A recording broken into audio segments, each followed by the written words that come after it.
2024 की बॉलीवुड स्लेट सबको मालूम है कि कौन कौन सी फिल्में इस साल रिलीज़ होने वाली हैं। कुछ फिल्में रिलीज़ हो भी गई हैं।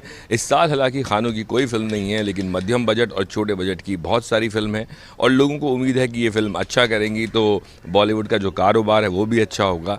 खैर, हम बात करते हैं इस हफ्ते जो फिल्म रिलीज़ हो रही है। उस फिल्म का नाम है लापता लेडीज़। पोस्टर आप मेरे पीछे देख सकते हैं। कलाकार भी आपको बता देता हूँ क्योंकि आप इन्हें नहीं पहचानते। ये हैं प्रतिभा रांटा, उसके साथ में है नितांशी गोयल और स्पर्श श्रीवास्तव। लेकिन हाँ, रवि किशन को आप सब जानते हैं क्योंकि आपने इन लोगों को भोजपुरी सिनेमा में, हिंदी सिनेमा में देखा होगा और ये एक राजनेता भी हैं। अब बात करते हैं फिल्म की कहानी की।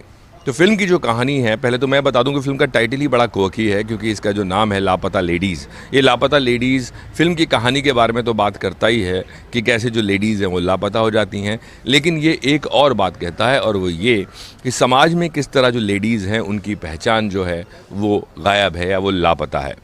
तो बहुत बहुत सारे मैसेजेस फिल्म में हैं, लेकिन उससे पहले कि मैं आपको मैसेजेस और फिल्म की खामी और खूबियाँ बताऊं, सबसे पहले मैं फिल्म का थोड़ा सा जो कहानी है उसका जायज़ा दे देता हूं और आपको बताता हूं फिल्म की कहानी, स्क्रिप्ट, स्क्रीन प्ले किसने लिखा है।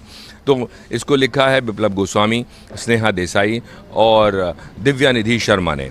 इस फिल्म की जो डायरेक्टर हैं वो हैं किरण राव और ये जो फिल्म है ये आमिर खान के प्रोडक्शन से आई है, यानी कि आमिर खान प्रोडक्शन के बैनर तले ये फिल्म बनी है। किरण राव पहले धोबी घाट जैसी फिल्मों का निर्देशन कर चुकी हैं, थोड़ी सी ऑफ बीट सिनेमा बनाती हैं, लेकिन ये जो फिल्म है इस फिल्म में आपको थोड़ा सा कॉमेडी, थोड़ा सा मैसेज, और मैसेज बल्कि थोड़ा सा नहीं बल्कि बहुत ज़्यादा मैसेजेस हैं इस फिल्म में। खैर, तो अब मैं आपको बताऊंगा कि फ़िल्म की कहानी क्या है। फिल्म की कहानी में एक जोड़ा है जिसकी शादी होती है और जो उनकी शादी होने के बाद जब वो लौट के आ रहे होते हैं तो उनको एक ट्रेन पकड़नी है। ट्रेन में जब वो बैठते हैं तो एक डब्बे में जिसमें वो बैठे हैं, जहाँ पे जिस कंपार्टमेंट में वो बैठे हैं वहाँ पर और भी जो दुल्हन और दूल्हे हैं वो बैठे हुए हैं। वहीं पे इस बात का भी डिस्कशन होता है कि किस जोड़े को, यानी कि किस दूल्हे को शादी में क्या मिला, कितना दहेज मिला, क्या डाउरी मिली, किसी का सूट कैसा है, कपड़े कैसे हैं, किसी को मोबाइल मिला है, चेन मिली है। तो इस सब पे बात हो रही है। लेकिन जैसे ही स्टेशन आता है तो गलती से एक दूल्हा जो है वो दूसरी दुल्हन को, क्योंकि दुल्हन के जो कपड़े हैं वो सेम हैं और चेहरा, घूंघट जो है वो ओढ़ा हुआ है तो पता नहीं कि घूंघट में कौन है, तो वो गलती से दूसरी दुल्हन को ले जाता है और दुल्हन भी चली जाती है। और रात को जब वो घर पहुंचते हैं तब जाके पता लगता है कि जो असल में उस घूंघट में जो लड़की है वो कौन है, वो गलती से कोई दूसरी लड़की आ गई है और इस बात से सारे लोग हैरान हो जाते हैं। अब जो दूसरा दूल्हा है, जो जिसकी दुल्हन गायब हुई है, वो भी परेशान है। वो भी जाके पुलिस स्टेशन में रिपोर्ट लिखाता है और जो दुल्हन इस गांव आई है, यानी कि जो गलती से जो दूसरी दुल्हन जहां पे आ गई है, वो दुल्हन कहीं रेलवे स्टेशन पर रह जाती है और कैसे कितने दिन तक वो रेलवे स्टेशन पर इस बात का इंतज़ार करती है कि कब उसका जो पति है वो आएगा, उसको लेके जाएगा, उसको क्या मुश्किलें झेलनी पड़ती हैं। और इस कहानी के साथ साथ बहुत सारी जो महिलाओं की प्रॉब्लम है समाज में, उनकी भी ये बात ये फिल्म करती है और बहुत ही हंसाते या मुस्कुराते आपको बहुत सारे ऐसे संदेश दे के चली जाती है जो आप सोचने पर मजबूर हो जाते हैं और फिल्म हॉल से बाहर निकलने के बाद भी इसके बारे में सोचते रहते हैं। तो अब बात करते हैं इस फिल्म की खामियों और खूबियों की। सबसे पहले फिल्म की खामियाँ। तो फिल्म की खामियों में मुझे लगता है कि जब फिल्म का ट्रेलर रिलीज़ किया गया तो ट्रेलर देखने के बाद लोगों को लगता है कि ये कॉमेडी फिल्म है या आपको बहुत हंसाएगी, लेकिन ऐसा नहीं है कि फ़िल्म बहुत कॉमेडी फिल्म है। फिल्म जो है वो मुस्कुराहट आपके चेहरे पे ज़रूर बिखेरेगी, लेकिन आप फिल्म देखेंगे और फिल्म देखने के बाद आपको लगेगा कि जो फर्स्ट हाफ है वो, उसमें बहुत सारा जो टाइम है वो कैरेक्टर के इस्टेब्लिशमेंट में और कहानी को इंट्रोड्यूस करने में चला जाता है, जो कि कोई गलत बात नहीं है। लेकिन हाँ, एज एन ऑडियंस जब आप उसे देखेंगे तो क्योंकि आप ट्रेलर देख के उम्मीद लगा के आए हैं कि शायद आपको बहुत देखने को हंसी मिलेगी, तो ऐसा नहीं है। ट्रेलर ज़रूर एक कहानी कहता है, कहानी के साथ साथ ये भी बताने की कोशिश करता है कि एक मनोरंजक तरीके से फिल्म की कहानी कहने की कोशिश की गई है और वैसा इस फिल्म में होता है।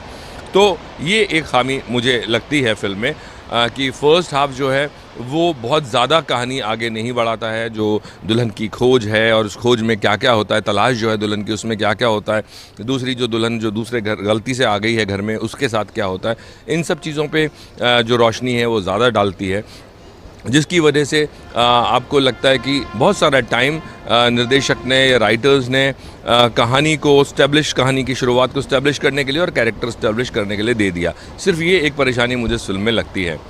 इसके अलावा अब मैं बात करूँगा फ़िल्म की जो खूबियाँ हैं उनके बारे में।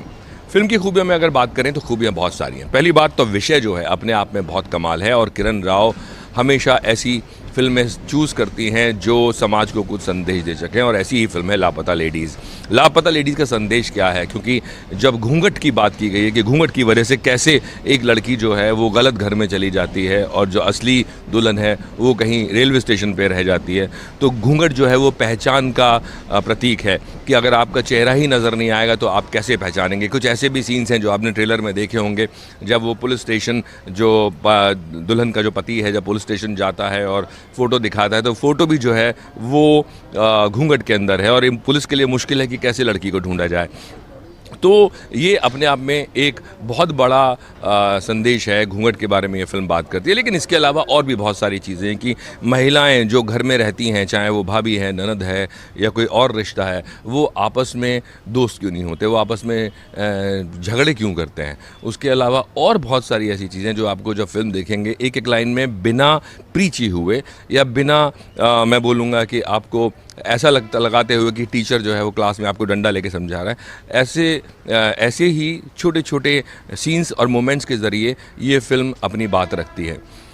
मैं ये भी बोलूँगा कि कई सीन्स हैं जिनमें आपको मुस्कुराहट आपके चेहरे पे आएगी और आप बोर तो नहीं होते हैं और आप कहते हैं कि वाह क्या फ़िल्म जो है वो संदेश देती है। एक्टिंग की मैं बात करूँ, सारे जो कलाकार हैं वो नए हैं, लेकिन नितांशी गोयल बहुत कमाल का काम किया है, साथ में स्पर्श श्रीवास्तव और प्रतिभा रांटा, तीनों ही नए हैं। लेकिन इतने बड़े प्रोडक्शन में काम करने के बाद कहीं भी कोई आपको ऐसी चीज़ नहीं नज़र आएगी कि आपको लगे कि ये लोग नए हैं और थोड़े से नर्वस हो रहे हैं। बहुत अच्छा काम है तीन ही लोगों का, और उसके साथ रवि किशन मंझे हुए कलाकार हैं और उनका भी काम अच्छा है, उनके सीन्स जितने हैं उसमें आपको हंसी आएगी।